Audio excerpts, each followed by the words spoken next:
Welcome into another Red Out podcast. My name is Devin. Glad to be back for another season of the Red Out podcast. And we'll go ahead and jump into it. We're talking some updates, football, national title, our Westerns Bowl game, and a lot more. So stick with us. I am not ashamed to admit in the past, I've needed a therapist. We all need someone, and it's a strong person who can admit it. I talked to my doctor, who referred me to a therapist, and I really didn't have much say as to who the therapist was. But with this episode's sponsor, BetterHelp, you do. You can filter out who you would like to talk to, age, gender, religion, and more to pair you with the person who works best for you. And if the person isn't exactly who you were wanting, you're not stuck. You can switch counselors. BetterHelp strives to offer affordable, professional, and accessible online therapy. So go to betterhelp.com/redout today to save 10%. By doing this, you not only support us, you can work toward a brighter, healthier you. Thank you to BetterHelp for sponsoring this episode. Yes, thank you to BetterHelp. We appreciate their support. If you'd like to support us, you can go to betterhelp.com/redout and sign up, get a therapist. Like I said in the spot, you can choose who you want, work with who you want. It's very flexible. You help yourself out, and you also help us out. So we appreciate them. Matt, how's it been going, buddy? Hey, man, what's going on? Not much. Been busy. I have a confession to make. I'm sorry. It's been a while. I just gotta get this off my chest, and I just want to say I'm sorry, but just ahead of time.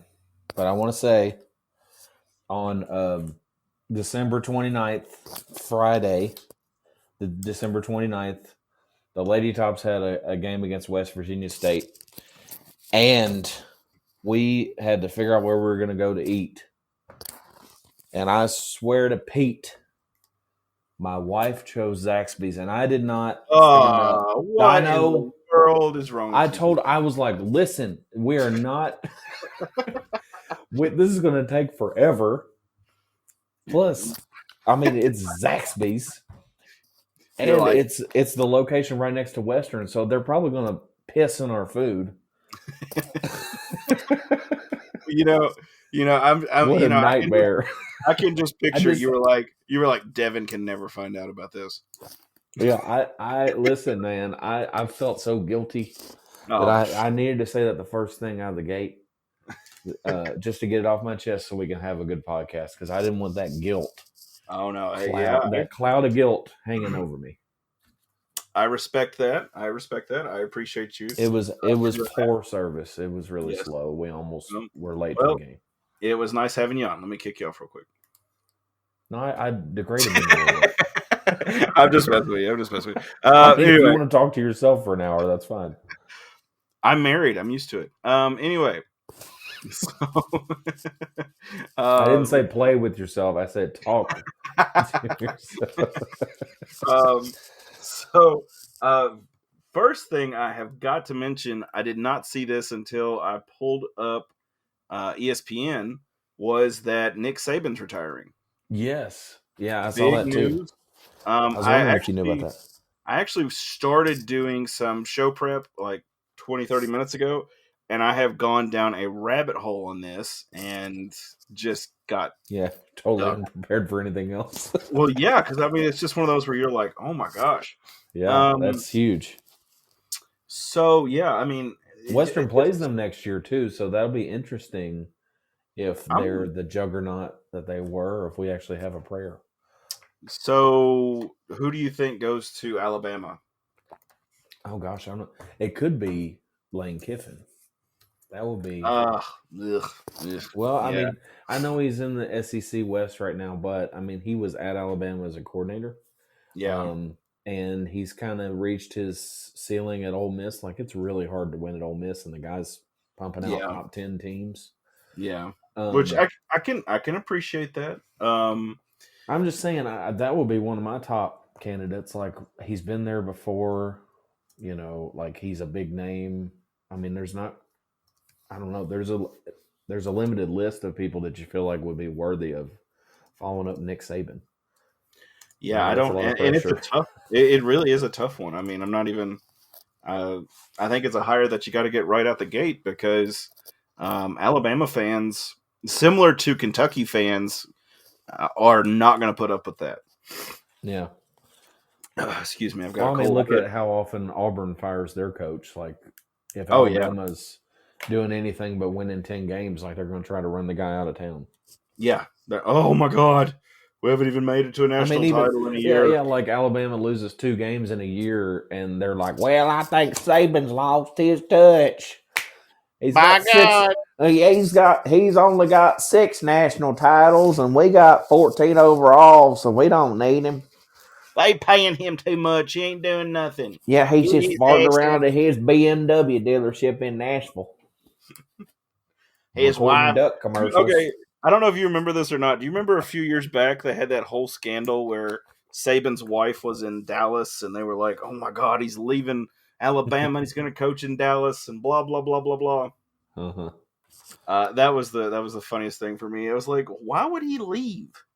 I mean, Texas is going to pay you more, but he's pretty comfortable there. So, no kidding.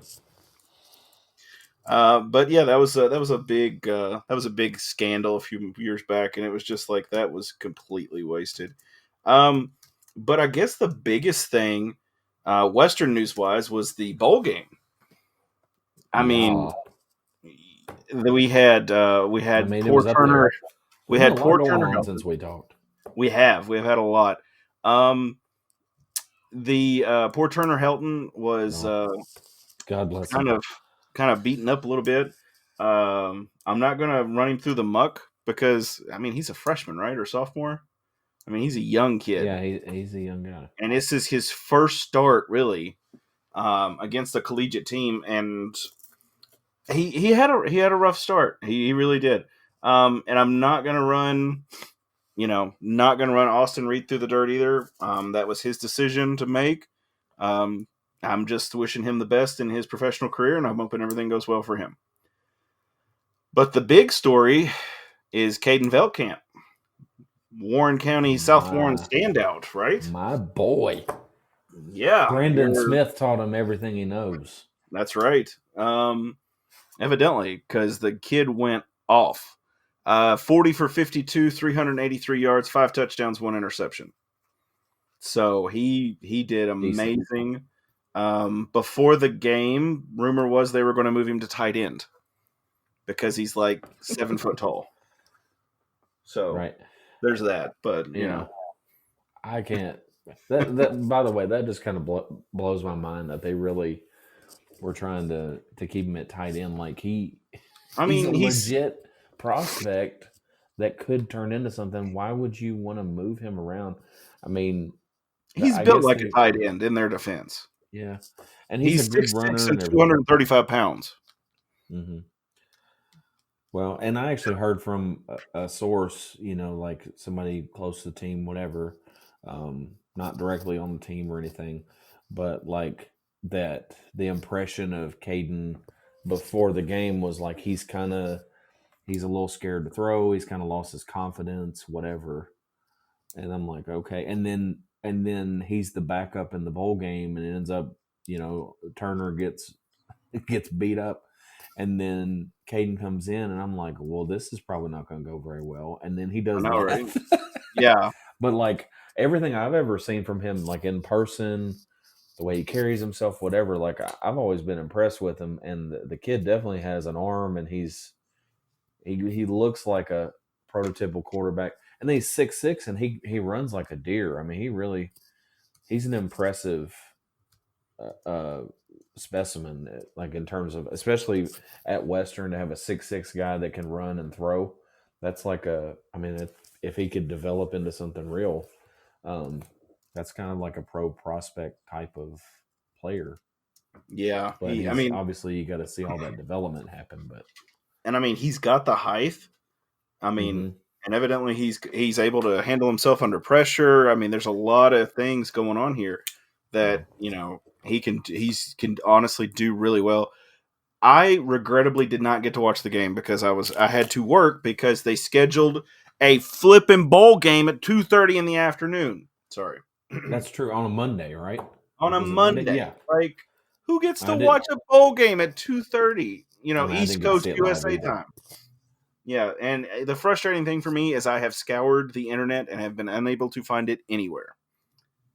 And I'm Really? like, seriously, yes. I'm very frustrated because I You, want to go back and watch it. This is I think you could amazing. watch it on ESPN Plus. You have I'll have to ESPN look into Plus? that.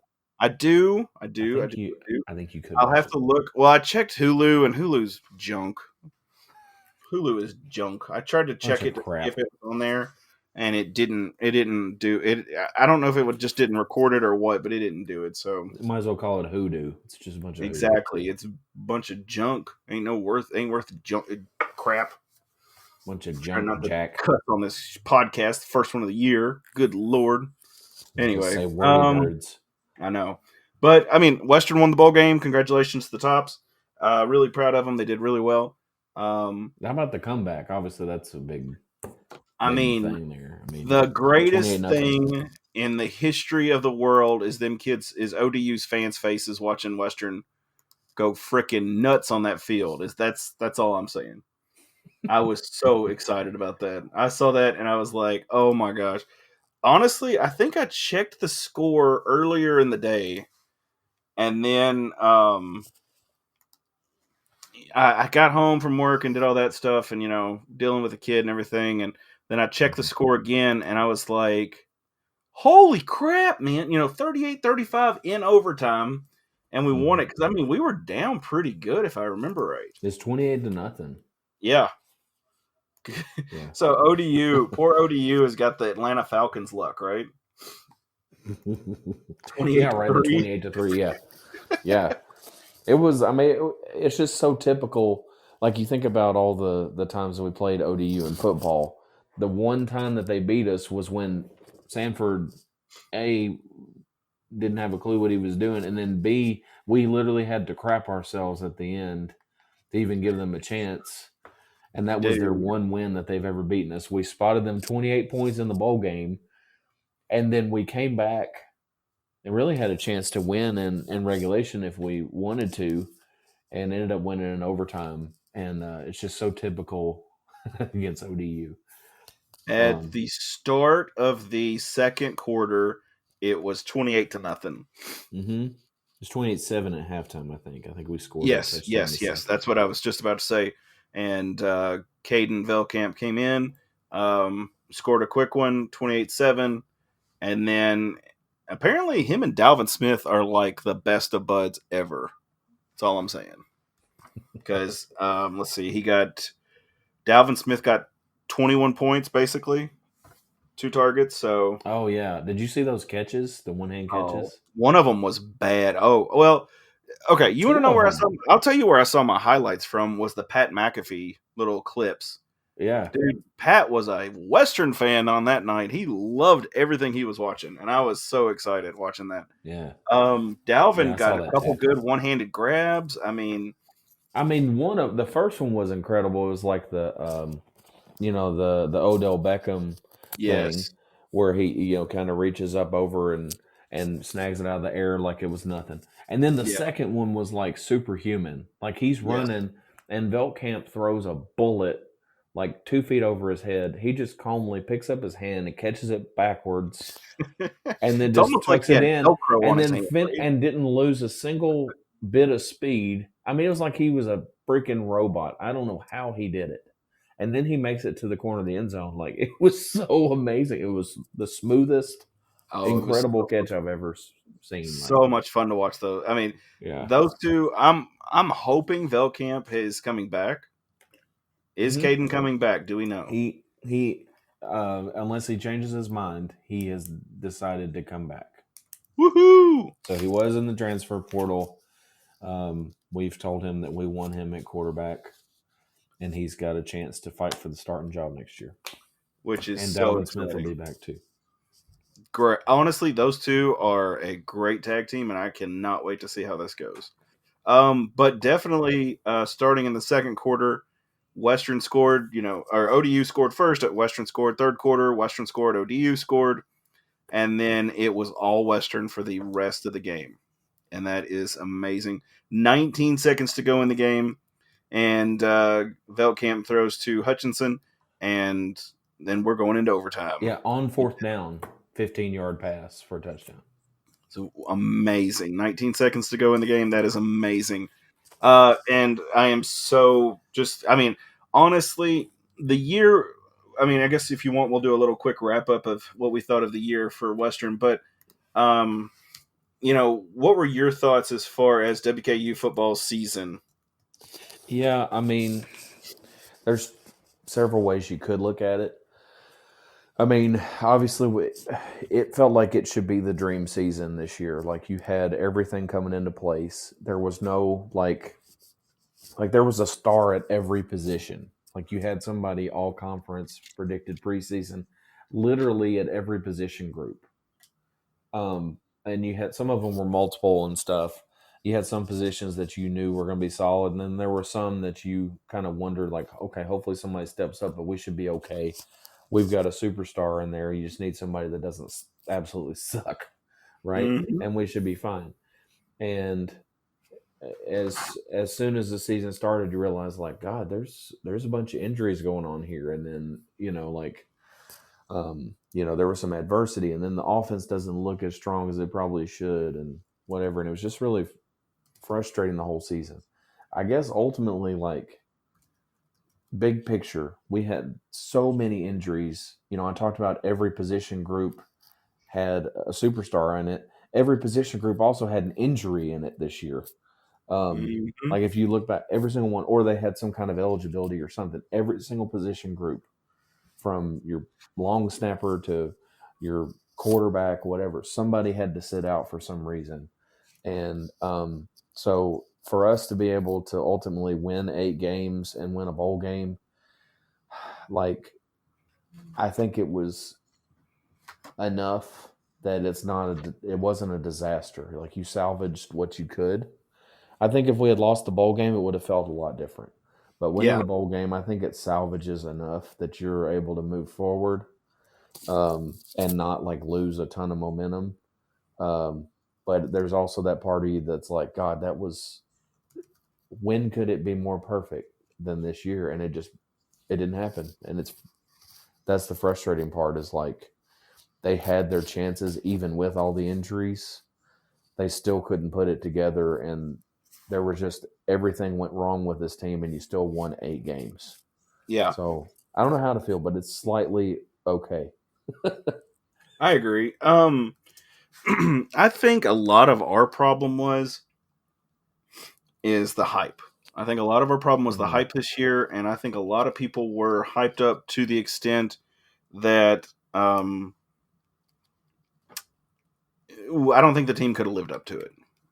If somebody had come in and said, Western's going to win 4 games this year, they're horrible, blah blah blah blah blah, and we ended up with an 8-5 season, I would have been happy. It's a completely different story, I see you've got the crud too, dude. I'm just choking on some water. First time drinking. Okay. But I think a lot of the hype was there. I mean, like you said, we had a lot of superstars that were preseason, preseason all Conference USA players, and Austin Reed was back. We thought we had a lot of pieces in place to do very, very well. And even 2 games into the season, I think we all were like, this season's going to be awesome. I don't think there was a doubt in anyone's mind as far as, like, what was going to happen.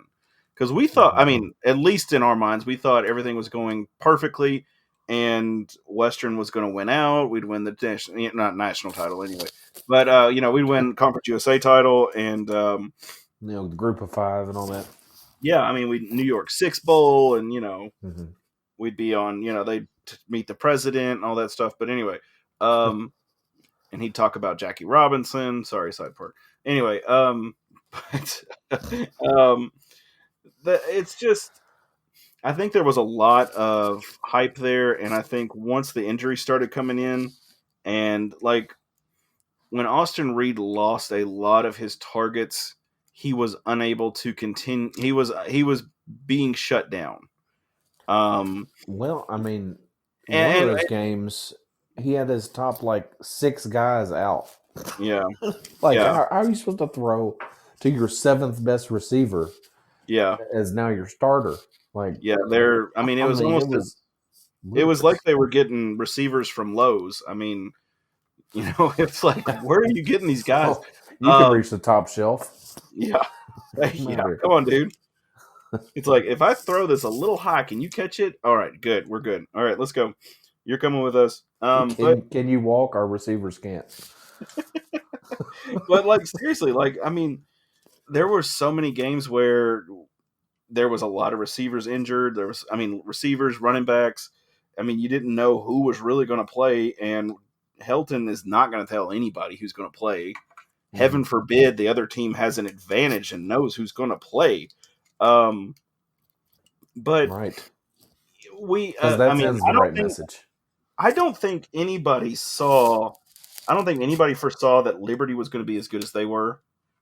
Liberty was a tough team. As bad as I hate to admit that, I would not be surprised if there was a recruiting scandal later. But just saying. But no, I mean, they were a very good team. They were a very tough team. Offensively, they were freaking hot rods. They just took off and would leave us in the dust, and it was a very frustrating thing. Now, later on in the season, I think the frustrations kind of kicked in a little more because I think we expected to have another shot at Liberty, and that didn't happen. Honestly, I agree with you 100% on the bowl game. If we had lost that bowl game, I'm pretty sure the WKU fans would have lynched frickin' Austin Reed in effigy or whatever. They would have gone after him very badly. I thought they went after him a little too harshly anyway, and that's kind of why I wrote the article in his support. Because at the end of the day, he's a 20-something kid who is looking at a possibility of making buku amounts of money in the NFL playing the sport he loves. And, as somebody who used to play football, I 100% support him in that. And if I could have that opportunity, I would have taken it too. If I had to sit out and be the bad guy, I would have sat out and been the bad guy. I mean, listen, I want to get money.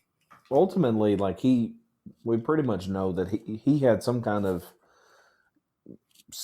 semi-serious injury. Like, it was something that, like, if he gets out there and gets banged up at all, he could never play football again. And I understand that's football or whatever, but like, it was fragile enough that it's like he could literally just go through his routine and blow out his leg, right? I mean, which I don't think he could be warming up and lose it, like, yeah, really. And I don't want to, and I'm not fan shaming or anything, but my point is, I feel like there's some fans out there that are like, you'd leave it on the field. If you die on that field, it's a great thing. And you're like, no, these kids have a future. Like, I want them to go on to the NFL and go, for instance, Austin Reed, Western Kentucky University. Like, that's a great thing for me to go to see them at that next level, making money, doing what they like to do. I'm happy for them to be able to do that, and I am 100% behind them. Yep, I'm with you. After everything else came out, like, I was kind of in the camp of like, okay, why are you sitting out? Like, it's almost there was like something else to the it. way Yeah. it came across. The way it came across was like he thinks that he's good enough and he's going to be drafted, so he doesn't have to. That's how it felt like it came from finding it out. But that's not really what the case was. Yeah. So it ended up being like, okay, we built this narrative in our head, but really, he wasn't being a diva. He was just making sure that he freaking made it to the draft process. Like, you it doesn't matter if he throws 500 yards in the bowl game, he can't walk for the pro day, and he's incapable of functioning. Like, I mean, he needs to be able to function for the big stuff. And unfortunately, the Toastery Bowl is not going to move the needle against ODU, who freaking sucks. Like, it's not going to do anything for him if he throws 500 yards. It will do something for him if he, throws 80% in the East-West Shrine game and looks like the best prospect in the East-West Shrine game. That's going to help him. So, exactly. Do the math, people. Like, I mean, he's got to help his draft stock and do better. And I am 100%. I'm fine with that decision. I mean, it even gave Caden Veltkamp the opportunity to step up and look like the amazing player that he is. And I know a lot of people probably already knew that beforehand, but he was able to deliver, and that was a great thing to watch. Apparently, the coaching staff didn't know. They thought he was a tight end. Yeah, they were going to move him tight end, so there's that too. So we got a lot of basketball updates real quick. We'll get into. Let me see here. Sorry, I got to make my note. Make my note on my timestamp here, so I got it for the show notes. Lady Tops. Got to find my right tab here. Okay. The last game I think we discussed, was that Ball State or Oregon State? I think they'd already played Oregon State. Our last show was the 14th of December. Okay, so we did talk about Ball State because that was the 10th. Yeah. Okay. So I think Abilene Christian was the next game. It looks like Lady Tops won 72-68. Did you watch that game? What did you think? Yeah, I was there for I think most of it. I think I showed up late or something. Forgive me, Topper Nation. I'm sorry, but anyway, yeah, it was a really, really tight game. Back and forth, and really impressive to see. Like both teams were playing well. It's a pretty high quality game, and both teams were ready to play. And Western found a way to gut out a tough win against a pretty decent opponent. I don't know how good they've ended up being since then, but it was a quality-ish type of opponent, and they took care of business. So even though you look at Abilene Christian, you're like, okay, whatever. Yeah, they they did a good job in that game. We just kind of run through and talk about what happened next. Sure. Yeah, go for it. Yeah. Or do you want to go through? No, you go right ahead. I'm making up a couple show notes. All right. So next we went to okay, man.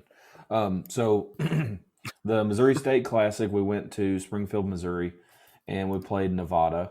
So Nevada is a pretty big name in men's basketball. And women's basketball, they're kind of average.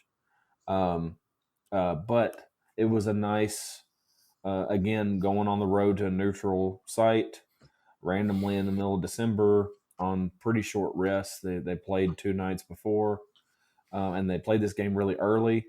You're thinking like, okay, they're going to be unfocused, going to look terrible, whatever. Well, they ended up winning that game by 66-60.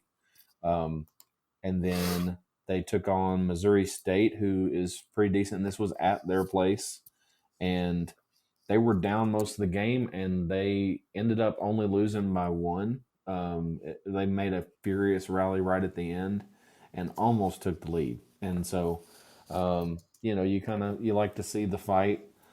At this point, before that game, they were, after that result, they were 8-6. So, the Lady Tops have honestly played a pretty darn tough schedule. They've had some Power 5 teams. A lot of the teams that they played are ranked or really close to being ranked. Like Vanderbilt, I was looking in their non-conference. I think they lost 1 game, and Western almost beat them. Kansas State was a game that we were ranked and still are. And, we hung around. They did beat us pretty handily. But, we were within 16 in the final score against a ranked team early in the season. Like, you kind of take that. Oregon State, like, you don't go in expecting to win that one. So a lot of tough games that we've played.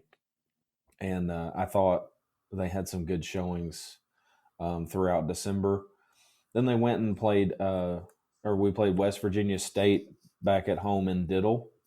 And absolutely, like, it was an absolute show. Destiny Salary is one of the newer names that she got approved to play in early December, and she's done nothing but lead the team in scoring, and she was on pace to get 50 well into the second half, and then obviously she sat because they were winning. They ended up winning 97-39 against West Virginia State. And Oh, wow. yeah, it was a really impressive, like, wire to wire type of victory. It was nice to see the bench be able to get out there and just continue to play well. And honestly, West Virginia State, obviously they're Division II, but they're not a crappy Division II that you think, like, we're definitely going to blow this team out by 60. But we did. We won by 58, and it was just an impressive showing. It was what you want to see, like when you schedule Division II, like you should see 100-40, and that's basically what happened. And then to Open Conference USA, Western goes on the road to Liberty, which maybe the Liberty rivalry is budding a little bit, but Liberty came out and they took a pretty sizable lead. I believe they may have been up as much as maybe 14, maybe more than that. But they were up a good chunk. Excuse me. Let's Sorry. see, plus 11, plus 14. It might have been 14. I'll double check that here. But they were up a good chunk, and ended up they were up 17-3 with 4:12 to go in the first. Right, and they had another 14-point lead a little later than that. So they started out hot. Yeah, it's just going through the scroll here. Yeah, there's several. They were way up, and then Western finally was able to get a late charge there. But go ahead, sorry. Yeah, no, that's great. So one thing that Western has done pretty well is kind of finishing some quarters. I think that helped. The first quarter, you get a 3-pointer from Aaliyah Pitts, and it ends up being a single-digit lead instead of being, 11, 12, 13 points. At the end of the day, even though you're down 14, you're only down 8 after the first quarter. And Western just kind of wore them out. I mean, Western presses just about the whole game, and it just created some chaos, and Liberty looked like they were about to barf at the end of the game. It was pretty fascinating to watch. I mean, they were completely gassed, and they just didn't seem to have much. Then the fourth quarter, Western took the lead, and then Liberty did fight, and ultimately the Tops were able to pull it out. It was really tight the whole fourth quarter, like less than 5 points. But Western maintained their lead and ended up getting a quality win against Liberty. Liberty's women, I think, are way better than their record. I think they are, after this loss, they were 5-11, but they had played like 4 Power 5 teams, and they had several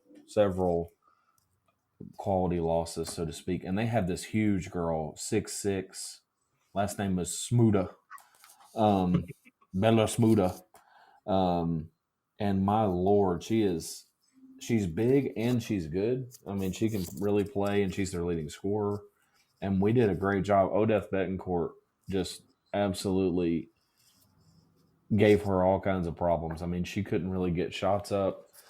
Betancourt is like somebody that's kind of been a role player, but she looked like an all-conference defender. Like, she was amazing that night and really just made Smuda's life really difficult.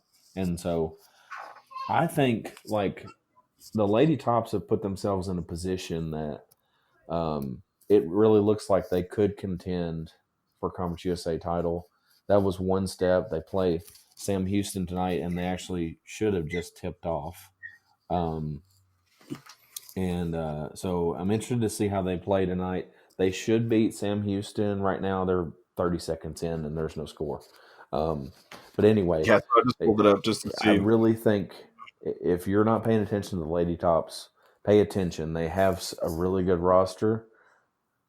Say what? I said they. Looks like it is 3-1 roster, and I really think they're going.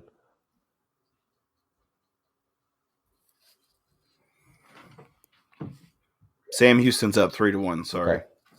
Yeah, 3-1. Oh, Sam Houston up 3-1. Yeah, that's all right, man.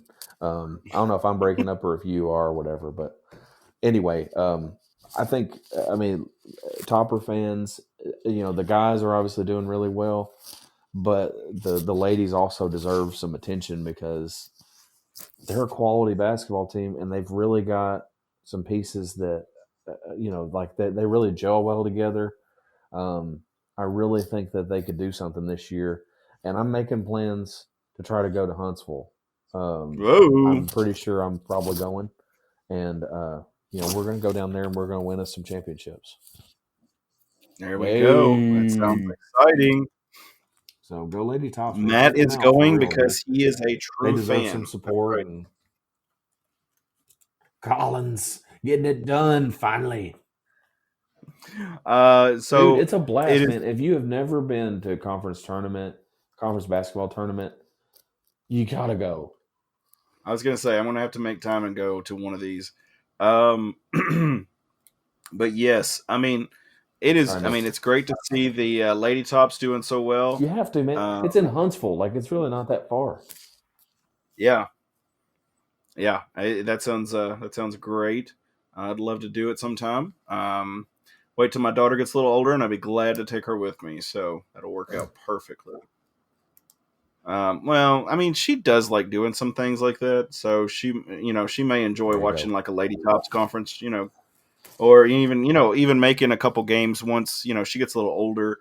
She does not have the attention span right now to sit and watch a full game. It don't matter who is playing. It don't matter if there's a bunch of 3-year-olds that she knows playing on TV. She ain't watching that. Dude, my daughter, man, Riley, my older one, she's like getting into it. Like, she's really, really gets that's it. Genetic, and dude. She's like, Daddy, exactly. She's like, Daddy, it's 44-40, and like, we're winning and whatever. And she's like, go defense. And I'm like, baby, we got the ball, but good job.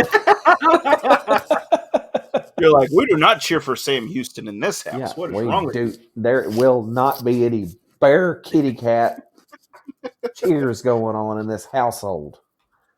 But anyway, it's kind of funny watching her figure stuff out. But she's really getting into it, man. I'm impressed. She's got a little bit of her daddy in her for sure.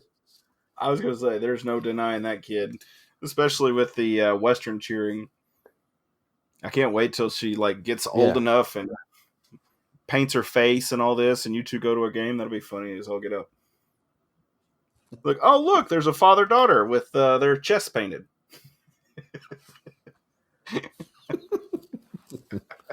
Anyway, that's so Western we'll update the Western Sam Houston score. For the record, that's not happening.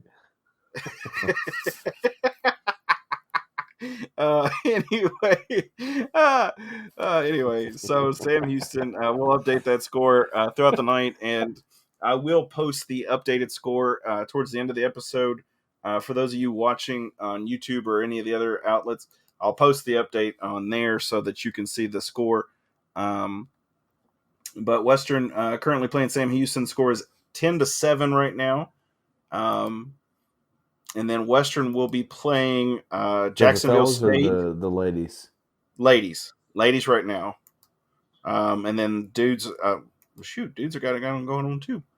I didn't realize they were at the exact same time. Okay, well, we'll update both of them as we go along. The guys is right now it's 5-4. So, speaking of men's basketball, got a little bit of a men's update here. What are you thinking? How are you feeling so far going into conference play, Matt? Oh, Devin, man. This is what I've been waiting for all night. Let's go. God, I'm excited, man. Like, I don't know if you've seen some of the stuff, but this is the best start since 2001 to 2002. And I know everybody's like, oh, we had this week schedule and whatever. And it's like, you know what? Maybe. but it's time to appreciate what he's done. Yeah. Taking, like he took over a very mediocre team last year, lost a bunch of players, lost Davion McKnight and some of these other guys that were pretty key. Jarius Hamilton, like there were some pretty key players that we had lost from last year, and he's just taken right back over, and it's incredible that he's got us at 12-3 right now. I mean, of all the possibilities that you think of heading into this year, like I guess in theory, the best possible result would be like 14-1 or something. Like each of these games we could have won, but I mean, realistically, do you really think, in your wildest thoughts, that WKU would be 12-3 right now? I mean, that was like. I think we all kind of assumed this was a rebuilding year. So Yeah, I mean, I think like get you a just kind winning of record. wrote it off. Yeah.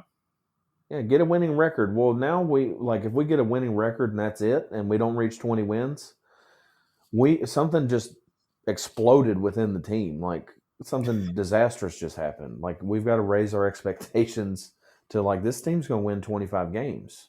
Like we're on pace to slay it. And Conference USA, there are some teams there's some quality teams in Conference USA, but there are some hopeless also rans that are also in the conference. Like Middle had an injury and they look like a middle school team. I mean, they're not very good right now. And I think there are some other ones that haven't been that great. And so it's an opportunity for WKU. Like it looks like it's Western and Liberty and maybe La Tech, but they lost to Sam Houston last week. So on Saturday. So, I mean, who stands in Western's way? I mean, it really looks like if Western pulls their stuff together, Western should be the favorite right now, as opposed to maybe third or fourth or whatever, and maybe you can find your way to a championship if you get lucky. It might be that WKU's the 1 seed and has 1 or 2 losses in conference heading into conference tournament. Like it's completely changed from like I hope we just don't suck to this might be the year. I was gonna say, so is this your we're gonna break the obviously icing on the cake, we make the dance. So if we just theoretically shat the bed, is this just like, ooh, it's rebuilding? Or do you just go, well, it was an easy non-con, right? Is that what we're going with? I mean, it was an easy non-con. I mean, you can't look at everybody we played, but there was also quality in there. Like you beat Wright State on the road. Okay, that's not like it's not like you beat Kansas on the road, but like that is a quality mid-major win on the road. That's tough to do, to walk into Wright State and pull off a W. So you have to give them some credit for that. And then you take Liberty, who Liberty was in control, looked like they were probably going to win unless Western figured out how to take care of some things. Western figured it out, ended up taking I think it was 14-point lead, and really melted it down to even give Liberty a chance. And credit to Liberty, they have a good team and good culture and everything, and they're definitely going to be right there with Western at the end of the year, and it's probably going to be us and Liberty in the championship. Yeah. But I mean, Western had the chance that they could have blown out Liberty in the first game of conference season. I mean, it is a 13 or 14 point lead. I mean, it easily could have expanded up to 20, and we could have coasted the last few minutes of the game. And instead, we kind of melted it down and almost lost. But you know what? If you're writing a script, an exciting game to open Conference USA, beating the conference favorite, I mean, you got to take that as well. And so it's just like A++ for Steve Lutz right now. Like it's been incredible. I think he's done a lot. I agree with you on all your points. My thing is I don't know if it's like the conditioning. Like he's got these dudes just so well conditioned right now that they are just, you know, uh, that they are able to out condition outrun their opponents. But I mean, they're doing amazing, and it's really great to see. Like you said, Western's lost what, 3? Yeah, they're 12-3 right now. I'll take that. Honestly, Yeah. I didn't see us being this far ahead. I was honestly thinking 20 wins was the ceiling. If we won 20 games this year, that's that. I mean, Mm-hmm. if we win 20, that's a decent rebuilding year. So be it. We're okay. But I think he's gotten this team into a really good shape in a short amount of time, and I think the icing on the cake, we make the dance. Um, if we make it to the conference title game again and lose this year, I think we just have to leave the conference altogether. But that's just me. Oh, right. Let's go independent. Yeah. It's just cursed. It's cursed. That's what's up. So, that's all it can be at this point. You got to just write it off. It's done. So, Gosh, that'd be 4 in a row lost. That would be frustrating. frustrating would be like that would be the easiest thing to say. Gosh, I mean, yeah. If you and I don't know what else you're gonna say. Sorry, man. Go right ahead. I'm just too excited. But like now that we're 12-3, it's almost like if they don't win, it's a disappointment. Like I don't know right? how you feel. Like if Western loses in the quarterfinals of the tournament, like that's a disaster at this point. Like you started 12-3. You're probably going to be top 2 or 3 seed in the conference for sure, even if you kind of screw it up in conference. Like the expectation is now like this might be the year to get it done. And so anything less than going to the tournament is going to feel like, well, crap, we kind of let off the gas at the end of the year. No matter what happens, no matter like what else happens the rest of this year, it's going to feel like, man, we had something going and then it just kind of fell apart. And so it's going to be interesting to see how it plays out. Hopefully it ends up in euphoria, but if it doesn't, I'll be interested to see how people react because, like you have these expectations coming in, you think, 15, 20 wins, that's kind of your range, whatever.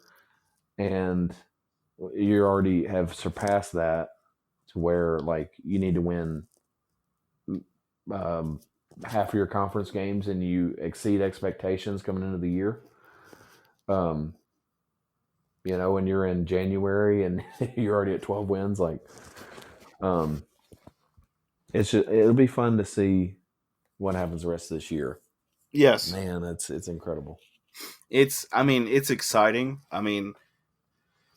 I don't think Western fans were as hyped. We were kind of excited, but I don't think we were as hyped coming into last year's basketball season. Oh Lord, no. I think everybody's just kind of callous from, and they still are. I think that's why you haven't seen the huge crowd. It was a big crowd. It was a good crowd against Liberty. 5,000 plus with no students. Like you'll take that, especially in a rebuilding year, quote unquote, so to speak. But I think if there hadn't been a decade of not making the tournament, like people are still like, well, you haven't made the tournament, like it doesn't really matter yet. Yeah. And I think that's where, like, once you break that seal, that's when the floodgates really open and you're going to see the crazy, Bowling Green and surrounding counties that you saw in some of these NCAA tournament runs, where it was wild on campus, and everybody's got a red towel, and like selection shows and all that. Like I can't wait, man. Like I was going to say, do hypothetically here, if you're administration, do you not start trying to supplement the crowd, so to speak? Give away tickets. You do this, you do that, right? That's what I'm thinking. Yeah, am I wrong in this thought? Well, I would think you need to get Diddle full. I mean, surely that's the goal. I mean, I don't know what they think they need to do, but I imagine they would want to be able to charge full price and get people in the stadium. But like, Well, in my opinion, that's always the argument. But go ahead. yeah, right. Just whatever. We'll make more money and have a few less people in there. In my opinion, get it full with whatever means necessary. Yep. And then, once you have your quality and you've proven that you've got a good product for your price, then it's reasonable to raise it because you got such demand. But if you don't have the demand, get people in there and have them remember a sold out Diddle Arena even when Western sucked. Yes. And then you're going to have people that are going to continue coming back for the rest of their life. Like, I remember when I was little and you hear Diddle and you leave and your ears are ringing and it was wild and crazy in there and everybody's leaving with a sweat ring because they're all screaming, standing up and shouting and doing everything. They're hoarse. Yeah, exactly. Yeah, like, I mean, that's what it should be, but you got to build that back and you have to keep building those generations or you're going to have gaps where, like, the last decade, who knows what damage that's done to the legacy of Western basketball as far as like the 20s to 35-year-olds right now. Like, there's not as much passion for WKU, and you've got super passionate older people. Well, they're obviously getting older and less energy. They're not going to be the ones driving the crowd and all that. Like, you need they're going to be energy sitting back from your students. Yes. And your students have seen nothing. They don't know anything about WKU. They've never heard anything about Ty Rogers or Darnell Mee or whatever. They don't know any of that. And so they just think Western's an average basketball school. Yeah. Well, Jim McDaniels, I mean, you've got the older players too that were really, good athletes and everything.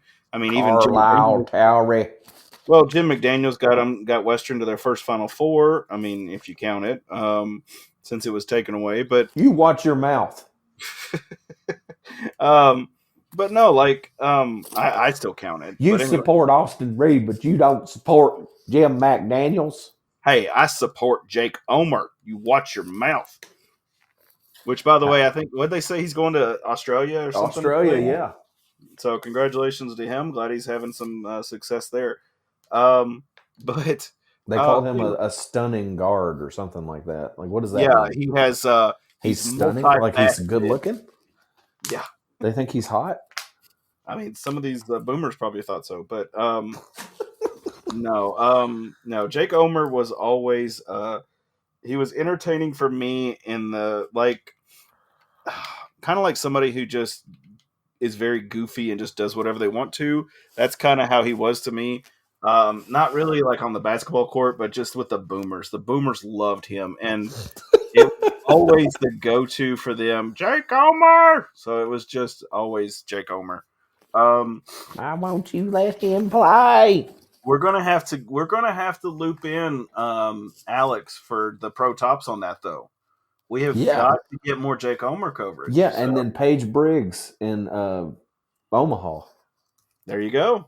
Those two, we got to follow them. Yes, but yes, like as far as like getting people in the stadium, I mean, my thing is concessions, dude. That's my always my argument here is concessions. I don't know how that works. I don't know how they cook it or whatever they do in there or how long it's been on that little roller, but I'm assuming probably several games. Yeah, I'm assuming like gas station food, like you've got to get that stuff out of there. So have a little league basketball night and have all the little league girls, the little league boys, the co-ed teams, whatever. Mm-hmm. Have them come in, do honor roll night, do boys and girls, the big brothers, big sisters, boys and girls club, whatever. There's so many different things. You could give away, 50, 100 tickets or whatever. And then you get these kids in there, you show them a good time and you got a fan for life. I mean, I don't see how this is a hard thing. Like you were saying, when I was a kid, I remember our middle school football coach at the end of our football season would take us to a Western game every year. He put it on his credit card and he'd get tickets. I don't know if he knew somebody to get some kind of deal or something, or if Western was that bad. We got cheaper tickets. I don't remember. But, it was one of those things that, when you were in middle school, what was that, Clem Haskins? I don't even remember. It was the mid 80s. What was that? no, good God, no, dude. I'm not that damn old. Did you not pick up on that? Come on, the Clem Haskins era. Yes. I was like, as a coach. I didn't. Not as a player, as a coach. I was showing you some love, man. Yeah. Okay. You're not 90 tonight. You're I 65. remember those days. I pooped my pants. Anyway, no, I think we'll see. That was. You remember those commercials? The guy sits up in the bed and he goes, "I shipped my bed." Oh, that's the greatest Kmart. Oh my gosh! Yeah, Kmart. That's what it was. I shipped my pants, Dad. It's pretty cool to ship your pants. I shipped my drawers. I'm trying to look here to see who the coach was. That was Harbaugh. That was Jack Harbaugh.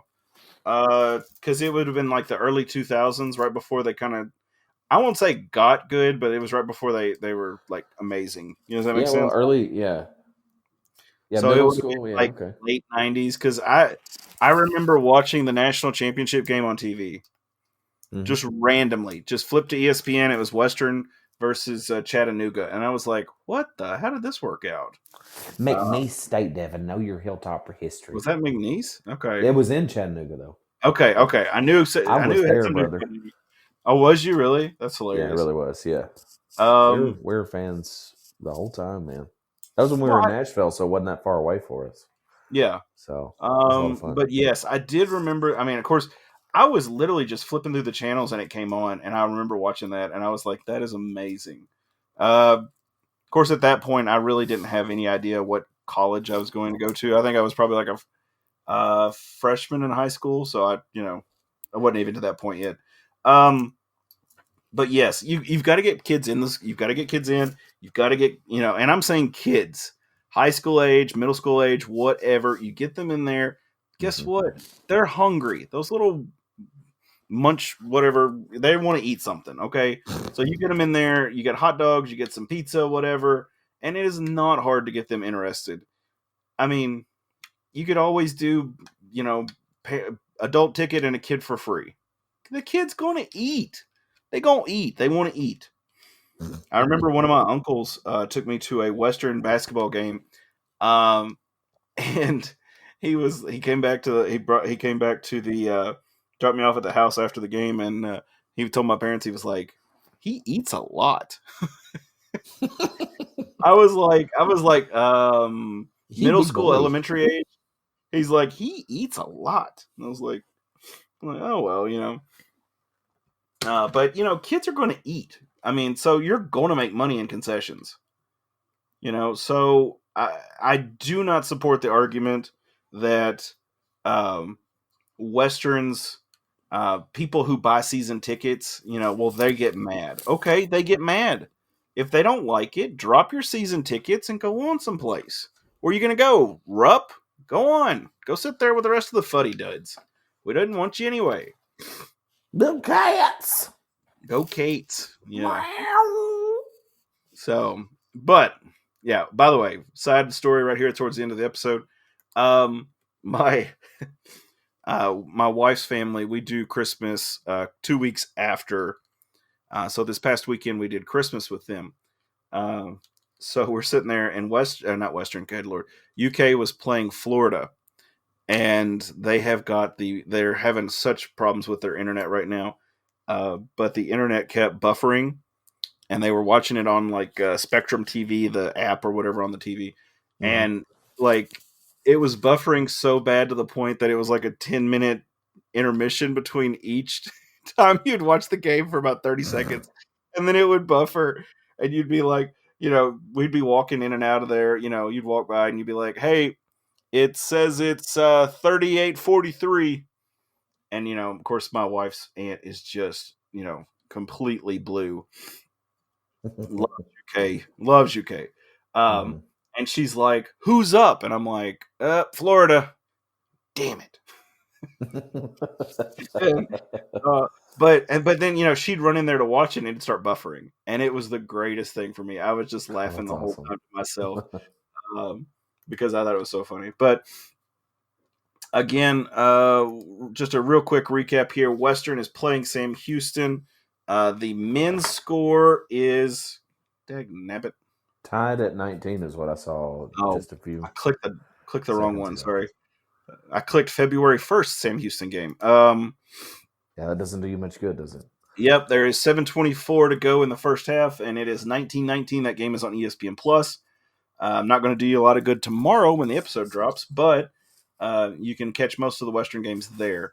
I'm sure there are 12s of people listening to us right now, Devin, live, and you're welcome. 12. The 12 disciples, they have followed us this far. One of you shall betray me. Anyway, the girls is actually doing really well. 36-29 right now, 5:47 to go in the second. So, like I said, I will update the end of the episode. We'll have the updated scores for those of you listening. And tomorrow, or next week, we'll be talking. We've got Jacksonville. And return of Ray Harper. Have you heard about that, Devin? That'll be interesting. Western is going to be playing Jacksonville State 5 p.m. on the 13th. So what is that? Saturday night, 5 p.m. The girls are going to be playing at 3:30 p.m. Are they both at home? Yes. No. Girls are at Jacksonville State. Sorry. Yeah, and the guys are opposite during conference play. It's opposite. They have one at home, one at away. Okay, so the girls will be in Jacksonville. Go support them if you are in that area. And then, of course, the guys are going to be at home playing Jacksonville State. Return of Ray Harper. Dun, dun, dun. And then we will be talking New Mexico State next week. They play next Thursday. And that's a 9 p.m. tip-off at New Mexico State. And then the girls will be playing at home against New Mexico State. So, woo! So that'll be fun. Thrilling. I am too damn old for these 9 p.m. tip-offs. And there's 2 back-to-back. Yeah. You going to be okay, buddy? It's exhausting. I'll have to take a mid-afternoon nap. Yeah. Maybe have some non-decaf tea. Oh, my gosh. I'll get all jittery. I can't handle it. Can't handle my caffeine. Maybe have a Diet Coke about 6 o'clock at night. Whew, I'll be up all night. But we'll be back. We'll be back next week talking Western basketball. Maybe update with some football transfers or maybe not transfers. Maybe transfer in, transfer outs. I don't know. Follow the Towel Rack. We're pumping out articles. Hail to the chief, Matt McCay, new head editor. I'm the chief, right? I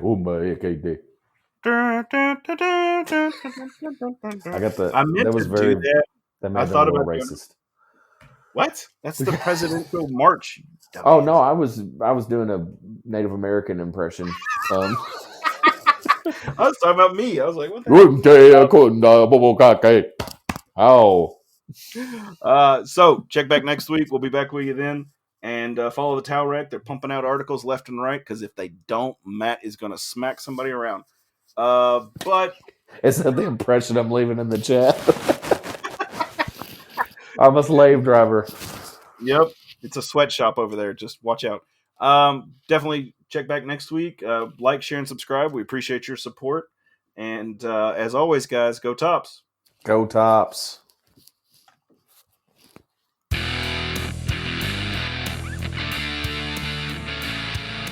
Appreciate you. Bye. Thanks. See ya.